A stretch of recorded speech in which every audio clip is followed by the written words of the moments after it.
नमस्कार। स्वागत है आप सभी का हमारे YouTube channel Suhana Safar with Kalpana में।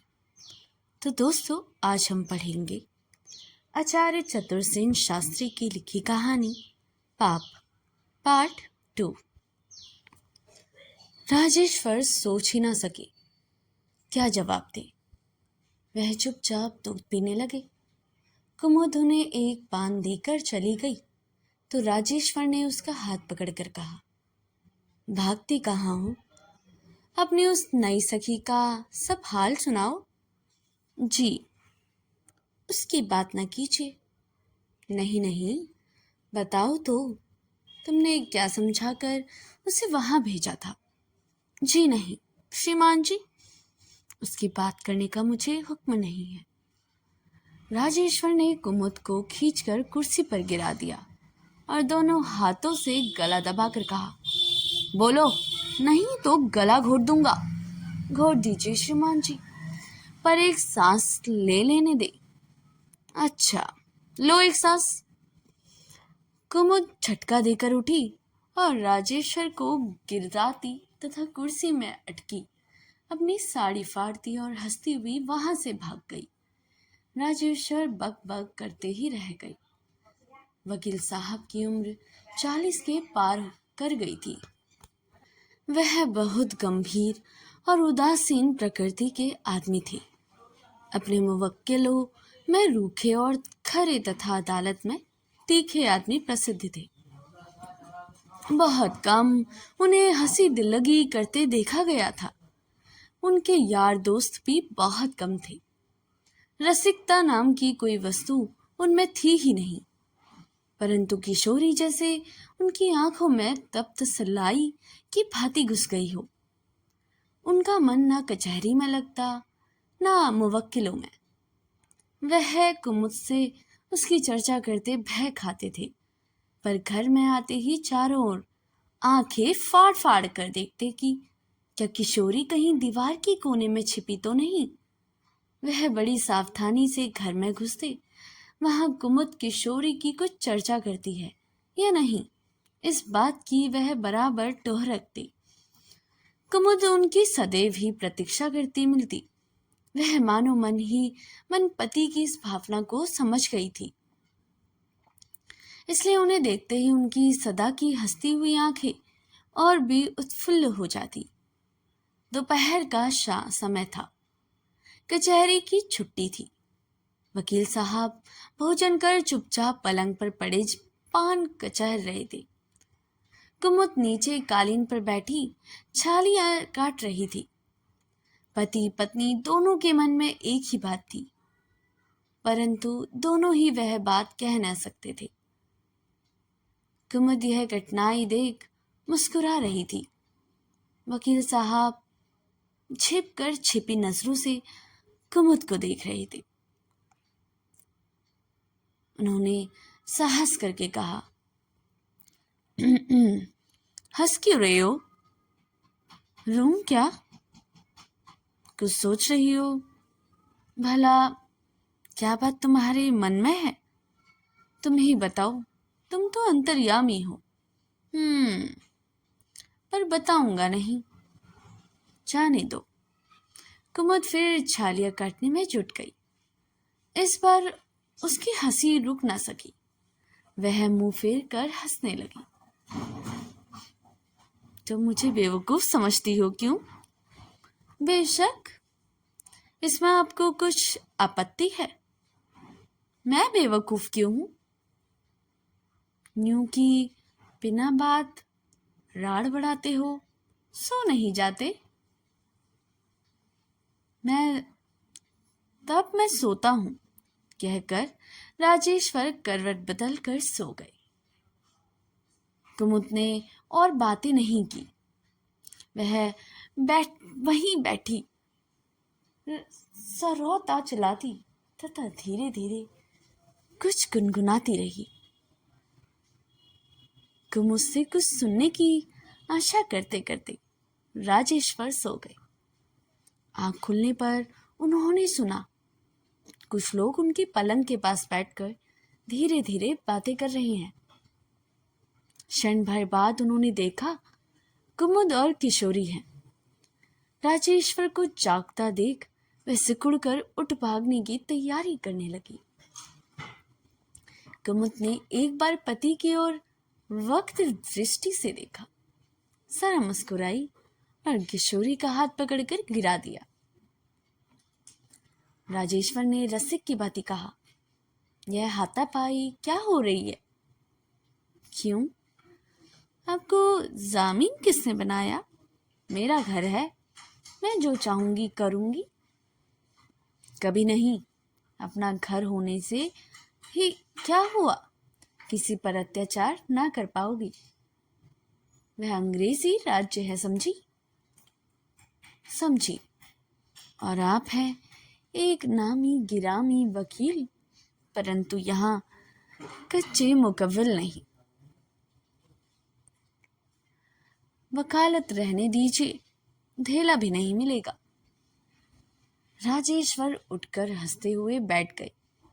किशोरी ने लजाते हुए हाथ जोड़कर प्रणाम किया। राजेश्वर ने उसे आंखें भरकर देखना चाहा, पर देख ना सके। वह दूसरी ओर मुंह करके हंसने लगे। कुमुद ने कहा, अब आप भी खिसकिए। वहाँ मुवक्किल लोग बैठे हुए हैं, मुंशी कई बार आ चुका है। किशोरी ने धीरे से कहा, जी, उन्हें घर से क्यों भगाती हो? कुमुद ने कहा, यह वकीलों की वकालत होने लगी। राजेश्वर ने अब एक बार किशोरी को भली भांति देखा। वह लज्जा कर सिकुड़ गई। राजेश्वर ने बातचीत का बहुत कुछ आयोजन किया, पर उन्हें कहने योग्य कोई बात ही ना सूझ पड़ी। वह उठकर चलने लगे। कुमुद ने इसी बीच उठते उठते कहा, आपके लिए नाश्ता लाती हूँ। कुमुद उठ गई।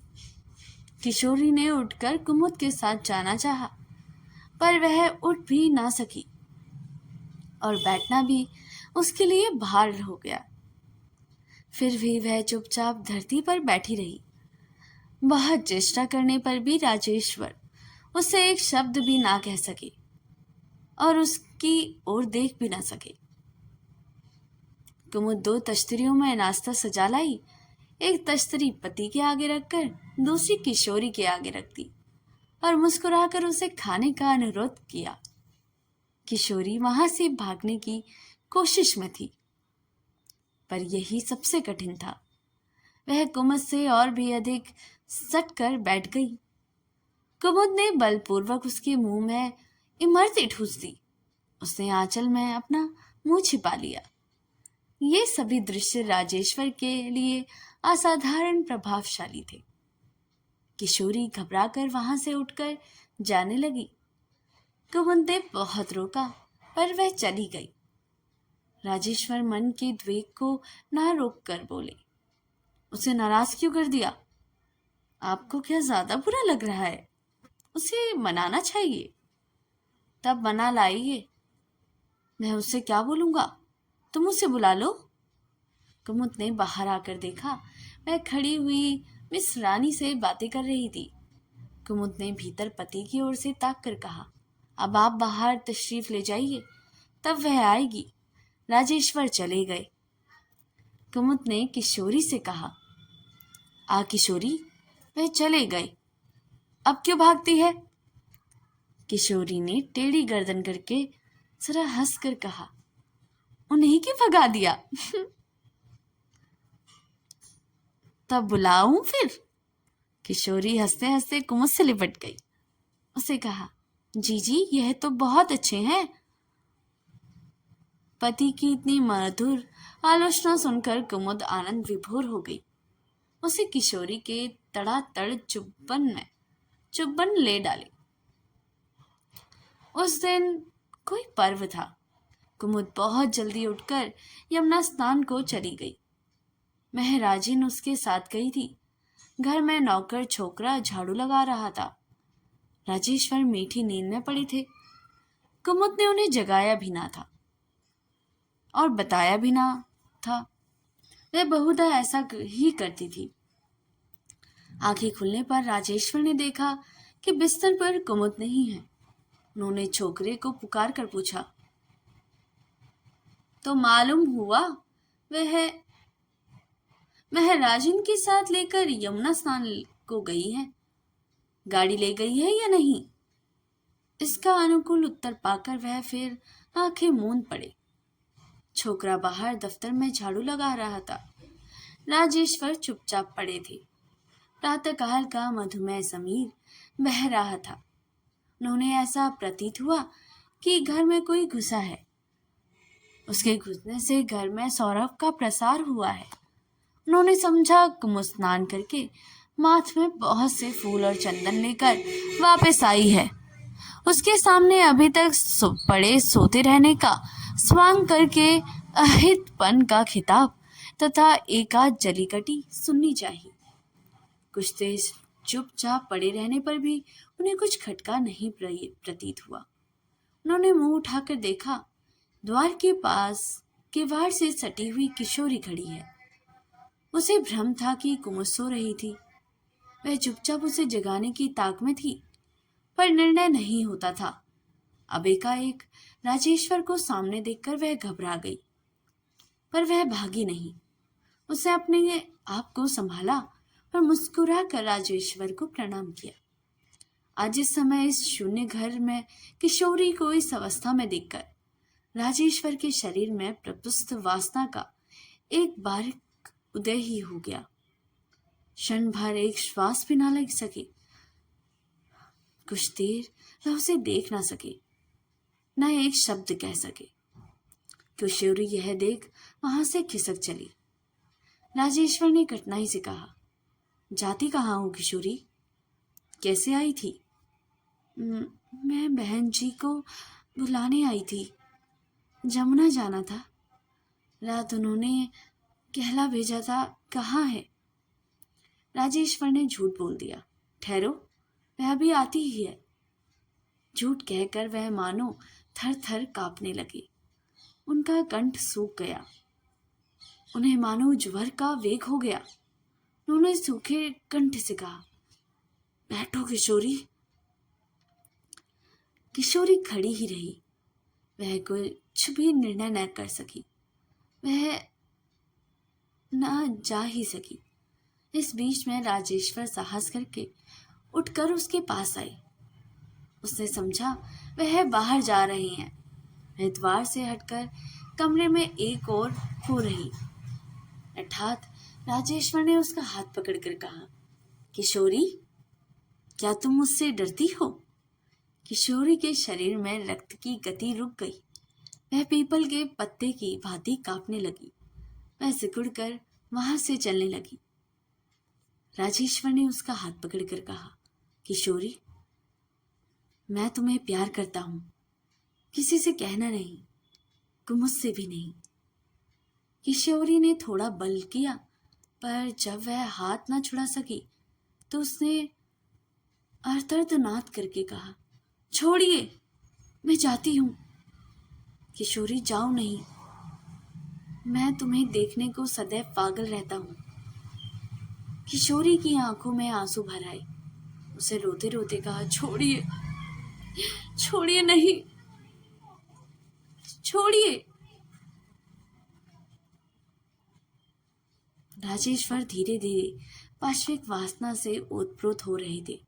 उन्होंने और भी कसकर उसका हाथ पकड़ लिया और सूखे गले तथा भराई आवाज में कहा, किशोरी, मेरा प्राण निकल जाएगा।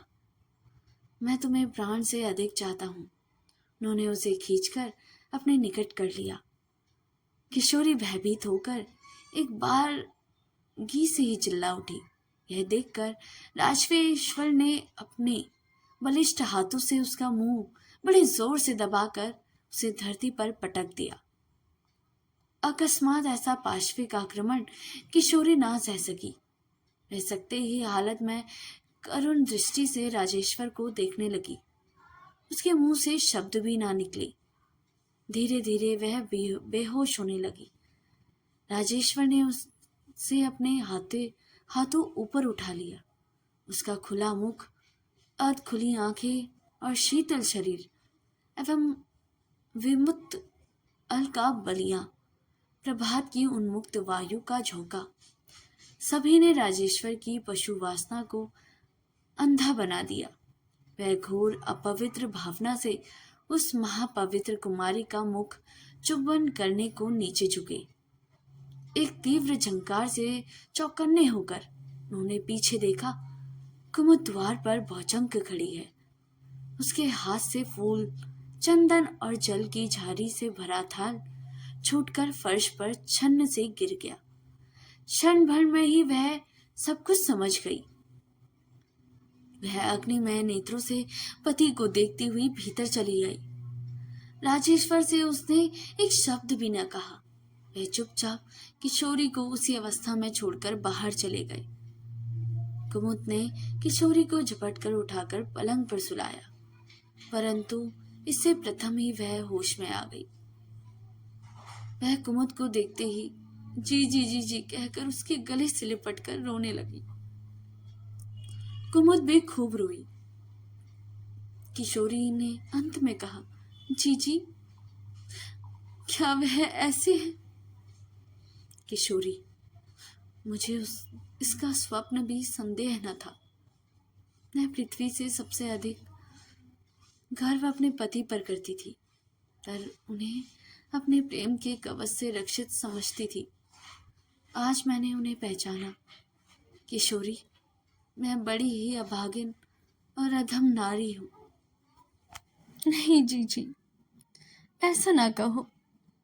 तुम्हारा इसमें क्या दोष है? सब मेरा ही दोष है। मैंने ही तुझे उनके सामने भेजा, हंसी की और उसमें साहस उत्पन्न किया, पर मुझे क्या मालूम था कि विनोद को भी पापी व्यक्ति पाप के रूप में काम में लाता है। किशोरी कुछ ना कहकर उठ खड़ी हुई। कुमुद ने कहा, क्या जाती हो? अभी न जाने पाओगी। क्यों? क्या तुम मुझसे भी घृणा करती हो? नहीं जीजी। किशोरी की आंखों में आंसू भर आए।